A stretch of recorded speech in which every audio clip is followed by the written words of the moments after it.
Alrighty, real quick reaction because I've just put some food in the oven and I don't want to burn up the place because I'm doing another stream in a little bit, but I wanted to get this up in between because we got that passion. Real Madrid, Barcelona. A lot of you guys probably joined me and watched me watch the game. It was awesome, bro. We had a lot of viewers today. This game today was unbelievable. Like for football fans, for people that just want to watch a high intensity match, I've been saying to everybody, if you can catch a Barcelona game this season, you got to try your best to catch it. It is must watch TV. They play on another planet, and ultimately today this game came down to Madrid pretty much selling a really good opportunity. I looked at this game today, and everything that happened in this game, it was all Barcelona. This game, when you watch this game, you sit there and you say, Barcelona, what you've seen all season is much better than Real Madrid. I predicted a 2-2 draw. Real Madrid had a little bit of rest. I felt like, you know what, maybe Madrid would be up for it. And this game started off 2-0. This game started off with Mbappe having a penalty in the 5th minute, and then Mbappe taking advantage of that Barcelona high line, getting himself a really nice finish. But then here comes Barcelona, right? Eric Garcia responds with a really nice goal, and then Yamal, who had, oh my God, what a goal. Guys, Yamal, at this point, we don't even need to say anything else about Yamal. He's the best young player we've ever seen at that age. I really think he's on a trajectory, man, to be a GOAT one day. I think he's got to keep it up. Now, everybody, it's just weird. Everybody wants to get on this train of he's going to be tired by 23. He's like Bohan. I don't know what people are talking about, okay? Don't watch the stats. Watch the game. What this kid does, it's so special. And to be honest with you today, for as far as this game goes, Yamal, Rafinha, yes, Rafinha had 2 goals. Rafinha missed 2 tap-ins. Rafinha should have had 4 goals today, if not 5. Yamal fed him 2 wide open chances in this match that he missed. And I was like, Rafinha, what the hell, dude? Yamal played the most, after the outrageous finesse finish that he had on Thibaut Courtois, one of the best goalkeepers in the world. Yamal played one of the most outrageous outside the foot passes to the back post in which Rafinha somehow skied. And then, Rafinha misses another chance where Yamal plays him literally a dime of a pass. Yamal was diamond all game. And I always say this, Yamal's best talent, the thing he's best at, yes, as he progresses, he's going to get better at other things. But at the moment right now, his passing ability, it's unreal. His vision, when he receives the ball mid-pitch, right, and he cuts inside, he plays that diagonal ball, or he's on the wing, and he's, scoping out. And the problem with Yamal is, like, he's got that Trivela pass to the back post on lockdown. He's got the diagonal pass from the midfield, the cut inside pass. He's got these weapons now in his arsenal, and the issue is that people will say on the counter, well, why doesn't the defense just overpressure him? Why doesn't the defense just go at him? Because this kid's dribbling ability, even though it's his second best ability, it's better than everybody else's in the world. So if you overstep to him, he's just going to cook you. How many times this season we watch him all go 1v3, 1v4? For God's sake, Inter Milan was putting 4 guys on a wall, and they still couldn't do it to figure him out. He still dropped the man of the match in both games. So this kid is so special, and what I really like with Yamal, so many players, and this is not a shot at any player, so many players over the years have all these stats, have all these games, but they're not big game players. You get to these big games, and out of 10 big games, they play 2 good ones. Yamal, every single Clásico, has played crazy. Yamal, every single big game, when Barca needs him, has played crazy. He has been there when Barca needs him, and for me, that's why I'm sold on Yamal. It's a big reason I like Mbappe, too. I do feel like Mbappe plays really well in big games. We were talking about it today in the stream. Mbappe had a hat-trick today. Man, how many games has Mbappe had a hat-trick where the team has lost? It's crazy. It's been a lot. And where do we go from there? Barca goes up 4-2 at halftime. Rafinha with the finish. And then Mbappe scores a really nice goal. But this game, guys, if you didn't watch this game today, it had so much more than the 7 goals that you see on this screen. I said this at the end. This game could have been Barca probably like 7-5, 7-6 even. I mean, Madrid, they missed so many chances. You look at the end of the match. This comes down to a 4-3 game.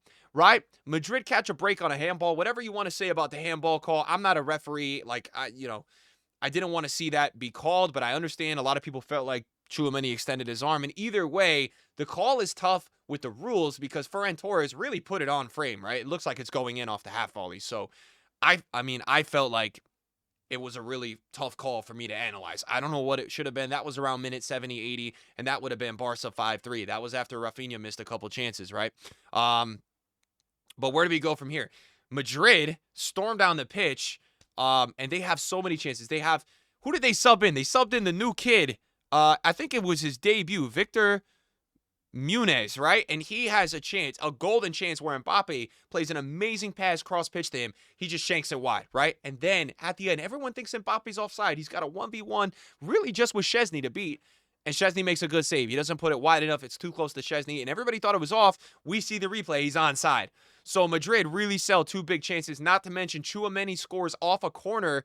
Mbappe jumps in the way. And a lot of people don't know the rules, but like you can't get in the way of the keeper's vision, if that makes sense, if you're in an offside position. So that gets called off, even though Mbappe didn't touch it. So Madrid, to me, still had a chance to really steal this game, and that would have ultimately been so brutal momentum-wise for Barcelona to lose out of the Champions League and draw this game, because don't get it twisted. This game had one team, Barcelona, on another level than this other team, Real Madrid. But I will say the positives for Real Madrid, there's not that many. Mbappe's nasty. I mean, look at Ceballos and Vasquez dropping those match ratings. The back line from Real Madrid, you all knew it was possible getting cooked today. It was terrible. I mean, it was horrendous. Even their best defender, Tchouaméni, there was times where, like, he was lunging in positions. I was like, dude, just defend. Just track back. This guy was trying to make these acrobatic clearances. You know, Vinny had a 7.9 with 2 assists today. I still feel like when I watch this team, man, I mean, I'm going to just say this too. I said this on stream today. Vinny was close to winning the Ballon d'Or last year. I don't know if it's just me that Vinny has regressed this season, or I don't know if it's, Mbappe being here. I really don't know. But, like, Yamal, just like that in a snap, is way better than Vinny. Like, I watched this game, and I'm like, Yamal is so much better than Vinny as a footballer. I'm not a stat guy. I watch these games. I watch the football. He's just so much better. Yamal is the best player on the pitch today. I think he's making a case pretty soon to be saying, you know what, with best player in the world. I mean, the performances he is putting in, and shout out to Ferran Torres. He did miss a chance today, but he had 3 assists, in the absence of Lewandowski, really stepping it up. Madrid, I was asking the chat today, like, are they linked with anyone? Because their defense is shocking. Vasquez has got to go. I still think Tchouaméni, not a natural center back. Asensio, I don't know, man. I don't see it with him. He started off hot. Garcia sucks. Ceballos was too busy running into Mbappe today. And I actually felt like, for as much as I do commend Jude Bellingham, he did not have a good game today. Like, I feel like he has many good games. He just looked like, whether it was tired, a bit slow, he was not in it today. I mean, without Mbappe today, watching the way, yes, Vinny had the 2 assists. I was so disappointed with Vinny a lot of times, though, even though, he did have some better moments in the second half where he picked it up. The first half, he was receiving these amazing passes, and his first touch goes like 30 yards away. I was like, bro, what is bro doing? So I don't know what Madrid is going to change. Definitely good that Xabi Alonso is going to be going in next season. They definitely need that. It's evident they're lacking that. With Ancelotti, it's just not working. Arda Güler today got the start, didn't do much. Felt like they looked better in the first 15. I made this 2-2 prediction today, and we start off the game. Madrid's up 2-0. But this is this crazy Barca team this year, man. They just, bro, these guys can score so many goals so quickly. I watched the game, the total XG today, Barca with almost 4.1, Madrid 2.6. This game, watching it wide open, could have been way more than we saw. Don't want to get overreactionary. This game pretty much summed up the season, I think, for both. Barca just unstoppable. I mean, they're still not even full strength, and the way they play. The Barca team this season, if they had their full healthy 11 playing in that Champions League semifinal, they would have been in the final, 100%, no doubt.